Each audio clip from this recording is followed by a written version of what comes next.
लाडकी बहीण योजनेचे पैसे अनेक महिलांच्या खात्यात जमा होत नसल्याने महिलांमध्ये संतापाचे वातावरण पाहायला मिळाले. अनेक महिलांची केवायसी प्रक्रिया पूर्ण नसल्याचे सांगितले जात असताना काही महिलांनी केवायसी करूनही खात्यात पैसे जमा न झाल्याची नाराजी व्यक्त केली. दरम्यान जिल्ह्यातील विविध गावांमधून मोठ्या संख्येने महिला आज जिल्हाधिकारी कार्यालयावर धडकल्या असून प्रशासनाकडे तात्काळ दखल घेण्याची मागणी करण्यात आली आहे. जवळ बाजारहून आलो. आमची केवायसी नाही म्हणलेली झालेली म्हणालेत आम्हाला. तिळसक्रातून पैसे नाही भेटले आम्हाला. 5 वर्ष लागले लाडकी बहीण पैसे देतो म्हणून आता बंद केले. आम्हाला नाही तो कोणालाच नाही भेटू द्यायचे. आता भेटाव तर समधीलाच भेटाव, नाहीतर कोणालाच नको. राग कोणालाच नको. ध्रुपदा गजानन लोणारे, राहणार सिंदगी, तालुका हिंगोली, तालुका कळमनुरी, जिल्हा हिंगोली. ते आमच्या लाडक्या बहिणीचे जानेवारीपासून सने पैसे पडणं झाले, तर म्हणून सने आले आम्ही इथं. म्हणले केवायसी झाली नाही म्हणा. इथं आमच्या इकडं फाट्यावर ते वाघमारे म्हणतात केवायसी झाली.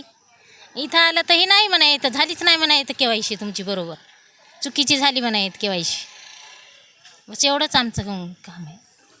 अलका ओमकार मगर, राहणार सिंदगी, तालुका कळमनुरी, जिल्हा हिंगोली. आमचे जानेवारी महिन्यापासून लाडक्या बहिणीचे पैसे पडणं झाले, तर त्याच्यामुळे आम्ही इथे हिंगोलीला आलो. हे म्हणाले केवायसी झाली नाही, गावात म्हणाले केवायसी झालेली आहे.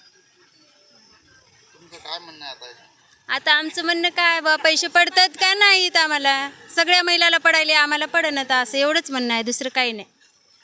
माझं नाव पर्या घानवता गायकवाड, मी उंबऱ्याहून आले. लाडक्या बहिणीचे पैसे कसे काही महिलाला भेटायले आहेत, काही नाही. आमचे पडले नाही, तर मग पडले तर सगळ्यालाच पडायला पाहिजेत, नाही तर मग सगळेच बंद व्हायला पाहिजेत.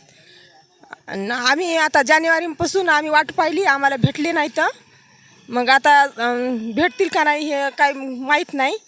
मग आता पडले तर सगळ्यालाच पडायला पाहिजेत, नाही तर मग सगळ्याचीच बंद करायला पाहिजे सरकारनं. आमची केवायसी झाली नाही म्हणायत, मग आता आम्ही केवायसी केली. सर आमचं काय नाही, आपलं वसई गाव आहे, वसईहून आलो आम्ही. आणि वंदना मधुकर गोरे, आमचं आडनाव गोरे आहे. आणि वसईहून आलो, जिल्हा हिंगोली, औंढा तालुका, कळमनुरी, काय कळमनुरी नाही, औंढा तालुका आहे आमचा. ते पैसे लाडक्या बहिणीचे पडले नाहीत ना, त्याच्यामुळे झालं. 3 महिने झालेच पडले नाही पैसे. सगळ्या बाहेर पडले, आम्हाला नाही पडले.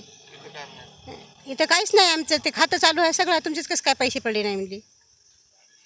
खातं चालू आहे, केवायसी केलेली आहे, सगळं आहे चालूच. 5 वर्ष पैसे भेटायसाठी, तर त्यांना आता काय झालं, ते निवडणुकी झाली म्हणून ते रोखले का म्हणून.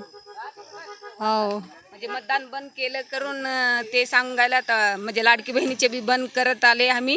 आता आम्हाला 5-5 महिने झाले पैसे आले नाही आम्हाला. तिळसक्रातपासून केवायसी करा म्हणा तसं सांगायले. आम्ही जवळ बाजारावरून आलो इथपर्यंत, आणि केवायसी झाली नाही आमची. आता म्हणजे ये कलेक्टर ऑफिसवाले सांगाले तिथं तुम्ही करा ऑनलाईन. तर आम्ही सांगा आता येणं जाणं कवर करावं आम्ही. 200 रुपये 300 चाललेत पैसे आटूला. 200 300 रुपये चाललेत आटूला पैसे. आणि म्हणलं होतं की जन्मापासून टाकणार आम्ही, तुम्हाला लाडकी बहीणला काय कमी करणार नाही, तुम्ही आम्हाला मतदान करा. तुम्ही आम्ही लाडकी बहिणी आहेत, माय बाप आहेत, सगळे केलेले आहेत. पण आता काऊन बंद केले आमचे पैसे गरिबाचे? लाडकी बहिणीचे काऊन बंद केले? टाकायचे ना गरिबाला, मग आम्ही बी तुम्हाला वरी आणू की. मग ते त्याच्यानं मग तिळसक्रातपासून बंद केले पैसे टाकायचे. हिंगोली जिल्हा. आम्हाला दिवाळीपासून पैसे पडले, दिवाळीच्या नंतर पैसे पडले नाहीत. पहिले पैसे पडत होते म्हणून हे होते, आता काही पैसेच नाहीत. केवायसी केली नाही म्हणतात, केवायसी करायला गेलं तर काही झालीच नाही म्हणतात. मग आता इथं आलो तर आता आमची केवायसी झाली नाही म्हणतात. सर किती वर्ष पैसे देतो म्हणलं सरकार? 5 वर्ष. हां, पण आता सगळ्याला पडायले, तर कोणाला नाही, कोणाला आहे तर घरात बी बाकीच्याला आहे तर आम्हाला नाही. तर आमच्या गावात म्हणे तुम्ही कलेक्टर ऑफिसला जा आणि फॉर्म भरून या, म्हणजे तुम्हाला पैसे पडतील म्हणे. म्हणून आम्ही आज कलेक्टर ऑफिससाठी आलो पैशासाठी. 3 महिने झाले खात्यावर पैसे नाही आले 3 महिन्यापासून. पहिले पैसे येत होते, हो. तुम्हाला आधार हो ना, पैसे येत होते ना आम्हाला. हां, पहिले इतके दिवस आलेत ना. हां म्हणून आलो ना. इतकी दिवसाला पैसे येऊ लागले आम्हाला. आताच नाही आले, 3 महिन्यापासून नाही आले. म्हणून मग आलो. मग म्हणलं कलेक्टर ऑफिसला जा म्हणले, फॉर्म भरून या, पैसे येतील तुम्हाला.